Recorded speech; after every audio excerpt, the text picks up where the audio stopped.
ಮಹಾಗಣಪತಿ ಕೃಷಿ ಕನ್ನಡ ಯೂಟ್ಯೂಬ್ ಚಾನಲ್ದಲ್ಲಿ ಎಲ್ಲ ರೈತ ಬಾಂಧವರಿಗೆ ಸ್ವಾಗತ ಸುಸ್ವಾಗತ.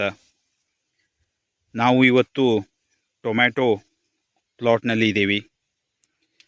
ಟೊಮ್ಯಾಟೊ ಕೃಷಿಯಲ್ಲಿ ವಾಟರ್ ಮ್ಯಾನೇಜ್ಮೆಂಟ್, ನೀರಿನ ಮ್ಯಾನೇಜ್ಮೆಂಟ್ ಯಾವ ತರಹ ನಾವು ಮಾಡಬೇಕು, ಯಾವ ತರಹ ನಾವು ಟೊಮ್ಯಾಟೊ ಪ್ಲಾಟಿಗೆ ನೀರನ್ನು ಕೊಡಬೇಕು, ಡ್ರಿಪ್ ಮುಖಾಂತರ ಯಾವ ತರಹ ನೀರಿನ ಮ್ಯಾನೇಜ್ಮೆಂಟನ್ನು ಮಾಡಬೇಕು, ಇದರ ಬಗ್ಗೆ ಇವತ್ತು ನಿಮಗೆ ನಾನು ಮಾಹಿತಿಯನ್ನು ಕೊಡ್ತೀನಿ. ಪ್ಲ್ಯಾಂಟೇಷನ್ ಆದಮೇಲೆ ತಾವು 15 ನಿಮಿಷ ನೀರನ್ನು ಕೊಡಬೇಕು. ಪ್ಲ್ಯಾಂಟೇಷನ್ ಆದಮೇಲೆ 15 ನಿಮಿಷ ನೀರನ್ನು ಡ್ರಿಪ್ ಮುಖಾಂತರ ಕೊಡಬೇಕು. ಆಮೇಲೆ ತಾವು 2 ವಾರದ ತನಕ 1 ದಿನ ಗ್ಯಾಪ್ ಮಾಡಿ, ಅಂದರೆ 2 ವಾರದ ತನಕ 15 ದಿವಸದ ತನಕ ತಾವು 15 ನಿಮಿಷ ನೀರನ್ನು 1 ದಿನ ಗ್ಯಾಪ್ ಮಾಡಿ ಕೊಡಬೇಕು. ಇದು ತುಂಬಾ ಇಂಪಾರ್ಟೆಂಟು.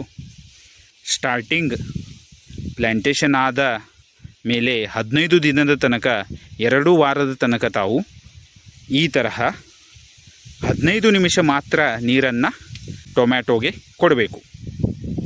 ಅದು 1 ದಿನ ಗ್ಯಾಪ್ ಮಾಡಿ. 3ನೇ ವಾರದಲ್ಲಿ ತಾವು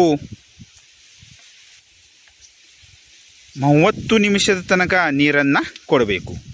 ಅದು ಸಹ 1 ದಿನ ಗ್ಯಾಪ್ ಮಾಡಿ ಕೊಡಬೇಕು. 1 ದಿನ ನೀರು ಕೊಡಬೇಕು, 1 ದಿನ ಗ್ಯಾಪ್ ಮಾಡಬೇಕು. ಆಮೇಲೆ 4ನೇ ವಾರದಲ್ಲಿ ತಾವು 1 ಗಂಟೆ ಡ್ರಿಪ್ ನೀರನ್ನು ಕೊಡಬೇಕು. ಅದು 1 ದಿನ ಗ್ಯಾಪನ್ನು ಕೊಡಬೇಕು. ಈ ತರಹ 4ನೇ ವಾರದಲ್ಲಿ 1 ಗಂಟೆ ತಾವು ನೀರನ್ನು ಕೊಡಬೇಕು. ಆಮೇಲೆ 5ನೇ ವಾರದಲ್ಲಿ 1 ಗಂಟೆ 30 ನಿಮಿಷ ಡ್ರಿಪ್ಪನ್ನು ತಾವು ಸ್ಟಾರ್ಟ್ ಮಾಡಬೇಕು.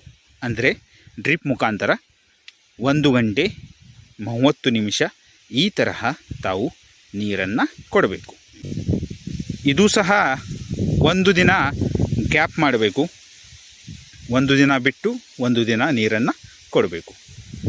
ಆಮೇಲೆ 6ನೇ ವೀಕ್ದಲ್ಲಿ 2 ಗಂಟೆ ನೀರನ್ನು ಕೊಡಬೇಕು. ಡ್ರಿಪ್ ಮುಖಾಂತರ 2 ಗಂಟೆ ನೀರನ್ನು ಕೊಡಬೇಕು. ಇದು ಸಹ 1 ದಿನ ಬಿಟ್ಟು 1 ದಿನ ಕೊಡಬೇಕು. 1 ದಿನ ಗ್ಯಾಪ್ ಮಾಡಬೇಕು. ಈ ತರಹ ತಾವು 8ನೇ ವಾರದ ತನಕ ಸೇಮ್ ಇದೇ ತರಹ ತಾವು 2 ಗಂಟೆ ನೀರನ್ನು ಕೊಡಬೇಕು. ಆಮೇಲೆ 9ನೇ ವಾರ ಹಾಗೂ 9ನೇ ವಾರದ ಆದಮೇಲೆ ತಾವು 3 ಗಂಟೆ ನೀರನ್ನು ಕೊಡಬೇಕು. 1 ದಿನ ಗ್ಯಾಪ್ ಮಾಡಿ 3 ಗಂಟೆ ನೀರನ್ನು ಕೊಡಬೇಕು. ಈ ತರಹ ತಾವು ನೀರಿನ ಮ್ಯಾನೇಜ್ಮೆಂಟನ್ನು ಮಾಡಬೇಕು. ಹಾರ್ವೆಸ್ಟ್ ಆಗುವ ತನಕ ತಾವು 1 ದಿನ ಗ್ಯಾಪ್ ಮಾಡಿ 3 ಗಂಟೆ ನೀರನ್ನು ಟೊಮ್ಯಾಟೊ ಪ್ಲಾಟ್ಗೆ ಕೊಡಬೇಕು. ಈ ತರಹ ತಾವು ಟೊಮ್ಯಾಟೊ ಪ್ಲಾಟ್ಗೆ ನೀರಿನ ಮ್ಯಾನೇಜ್ಮೆಂಟನ್ನು, ವಾಟರ್ ಮ್ಯಾನೇಜ್ಮೆಂಟನ್ನು, ಡ್ರಿಪ್ ನೀರಿನ ಮ್ಯಾನೇಜ್ಮೆಂಟನ್ನು ಮಾಡಬೇಕು. ನೀರಿನ ಅವಶ್ಯಕತೆಯು ಮಣ್ಣಿನ ಗುಣಮಟ್ಟದ ಮೇಲೆ ಇರುತ್ತೆ. ಈ ನೀರಿನ ಟೈಮ್ ಟೇಬಲನ್ನು ನಾವು ಈ ಪ್ಲಾಟ್ಗೆ ಫಾಲೋ ಮಾಡಿದ್ದೀವಿ.